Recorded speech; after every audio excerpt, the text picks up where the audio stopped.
সকল পেশার মতো কন্টেন্ট ক্রিয়েটর পেশায়ও আপনাকে সৎ থাকতে হবে। মানে আপনি আপনার কোথাও কোনো ক্লিক বেটিং করবেন না। আপনি আপনার থাম্বনেইলে ক্লিক বেট করবেন না, আপনার টাইটেলে ক্লিক বেট করবেন না। ক্লিক বেট জিনিসটা আসলে কি? ক্লিক বেট হচ্ছে এমন একটা জিনিস যেটা আপনার ভিডিওতে আসলে নেই, আপনি থাম্বনেইলে লিখে দিলেন। অনেক সময় হয় কি থাম্বনেইলে এরকম কিছু ছবি বা এরকম কিছু একটা আমরা তুলে ধরি যেটা আপনারা অনেক ভিডিওতে দেখতে পান যে থাম্বনেইলে দেখলে তো অবাক হয়ে যাওয়ার মতো বিষয় আসলে। যে ভিডিওতে ক্লিক করলেন, আপনি ভিডিওটি কিছুক্ষণ দেখলেন বা সম্পূর্ণ ভিডিওটাই দেখলেন ১৫-২০ মিনিটের ভিডিওটা। আসলে সেই ভিডিওতে সেই ভিডিওর কিছুই কিন্তু নেই। আপনি আসলে সেই চ্যানেলটাকে কি দৃষ্টিতে দেখবেন? সো আপনি যদি আপনার চ্যানেলে যদি এরকম কোনো ক্লিক বেট করে থাকেন তাহলে ওই দর্শকও কিন্তু আপনার চ্যানেলটাকে ঠিক ওই দৃষ্টিতেই দেখবে।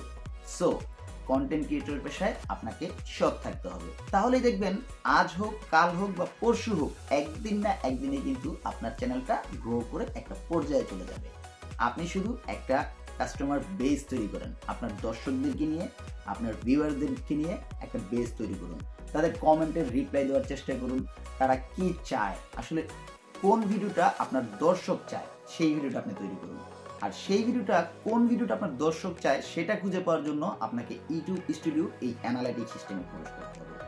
এখানে এসে আপনি দেখতে পাবেন ট্রেন্ড একটা অপশন আছে। এখানে ক্লিক করবেন। এখানে দেখতে পাচ্ছেন আপনার ভিউয়ার্সদের উপর ডিপেন্ড করে ইউটিউব কিন্তু এখানে আপনাকে কিছু বিষয় সাজেস্ট করছে। দেখেন আমি যেহেতু আমার এই ইউটিউব চ্যানেলটাতে মানে এই ড্রিম ডিকে টেক চ্যানেলটাতে আপনাদেরকে কন্টেন্ট ক্রিয়েশনের বিষয়টা দেখাই, মাঝে মাঝে ভিডিও এডিটিং দেখাই। সো এখানে কিন্তু দেখতে পাচ্ছেন কাইন মাস্টার বিষয়ে কিন্তু আমাকে ভিডিও সাজেস্ট করা হচ্ছে। মানে কাইন মাস্টারের এই টপিকগুলো নিয়ে ইউটিউবে কিন্তু ইউটিউব অ্যালগরিদম আমাকে নিজেই কিন্তু সাজেস্ট করছে যে এগুলো বর্তমানে আমার দর্শকরা, আমার যে সাবস্ক্রাইবার বেজ আছে, এই সাবস্ক্রাইবাররা এই ভিডিওগুলো দেখতে বেশি ইন্টারেস্ট ফিল করছে। এখন যদি আমি এই ভিডিওগুলো তৈরি করি তাহলে কিন্তু সম্ভাবনা থাকে ওই দর্শকদের কাছে, যদি আমার ভিডিওর কোয়ালিটি ভালো থাকে তাহলে ওই দর্শকদের কাছে আমার ভিডিওটা কিন্তু ইউটিউব অ্যালগরিদম পৌঁছে দিবে। এখন যদি আমার ভিডিওতে দম থাকে, মানে আমার ভিডিওটা যদি সুন্দর একটা ভিডিও হয়, তাহলে ওই দর্শক যদি কিছুটা সময় ধরেও আমার এই ভিডিওটা দেখে তাহলে কিন্তু ইউটিউব অ্যালগরিদম আরও কিছু মানুষের কাছে আমার এই ভিডিওটা মানে রিচটা বাড়ায় দিবে। এক্ষেত্রে কি হয়? এক্ষেত্রে রিচটা বাড়ায় দেওয়ার কারণে যদি ধরেন ১০০ মানুষের কাছে রিচটা বাড়ায় দেওয়ার পর যদি ১০ জন মানুষ আপনার ভিডিওটা দেখে তাহলে ইউটিউব অ্যালগরিদম আপনার ভিডিওটাকে একটা মাথায় নেওয়ার মতো একটা বিষয় হিসেবে গণ্য করবে। সেক্ষেত্রে কি করবে ইউটিউব অ্যালগরিদম? এই ভিডিওটাকে আরও ১০০ মানুষের কাছে রিচটা বাড়ায় দিবে। এভাবে কিন্তু আপনার চ্যানেলটা কিন্তু ভিউর পরিমাণ ডে বাই ডে একটা গ্রেজুয়ালি স্টাইলে কিন্তু ভিউটা বাড়তে থাকবে। আর অনেক চ্যানেল আছে যেগুলোতে হুট করে একটা ভিডিও দিল, হুট করে ভাইরাল হয়ে গেল। ওইটার মধ্যে কিন্তু একটা ঝামেলা আছে। ভাইরাল হওয়াটা আসলে দোষের কিছু না, কিন্তু ভাইরাল হওয়াটা একটা বিড়ম্বনা আছে। মাঝে মাঝে হয় কি আমরা দেখি আমাদের চ্যানেলে হুট করে প্রচুর পরিমাণে ভিউ চলে আসছে, কিন্তু ওই ভিউটা সবসময় কিন্তু থাকে না। কিছুটা সময় যাওয়ার পর বা কিছুটা দিন যাওয়ার পরে দেখবেন ওই ভিউটা আবার কিন্তু নিচের দিকে নেমে আসছে।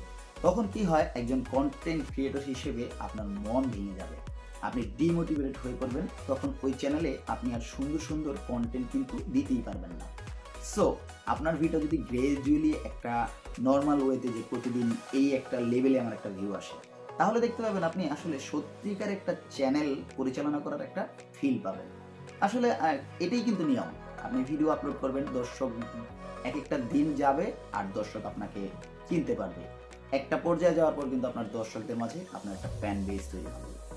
সেক্ষেত্রে কি সুবিধা হয়? ধরুন আপনার চ্যানেলটা সামহাউ হ্যাক হয়ে গেল বা আপনি নতুন একটা ইউটিউবে চ্যানেল তৈরি করতে চান।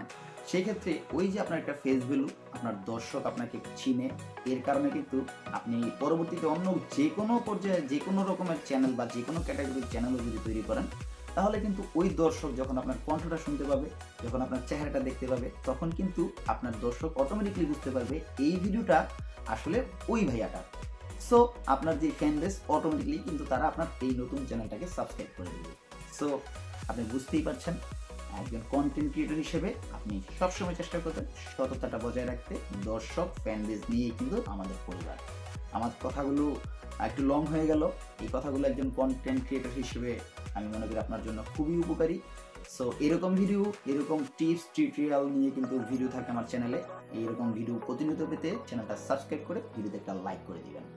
আর যে কোনো বিষয়ে আপনাদের যে কোনো মতামত, কী বিষয়ে ভিডিও চান, কীরকম ভিডিও চান, আমি আসলে কীরকমভাবে ভিডিও বানালে ভালো হয় আপনাদের জন্য, কথা একটু আস্তে বলবো না, কথা একটু দ্রুত বলবো, সেই সমস্ত বিষয় কিন্তু আপনারা আমাকে কমেন্টে জানালে আমি কিন্তু আসলে আপনাদের কমেন্ট পড়তে আমার প্রচুর ভালো লাগে। সো এই আমার ভুল ত্রুটিগুলো যদি আপনারা আমাকে কমেন্টে জানান আমি কিন্তু খুব খুশি হব। সো বরাবরের মতো আবারও বলছি, ভালো থাকবেন, সুস্থ থাকবেন, আল্লাহ হাফেজ।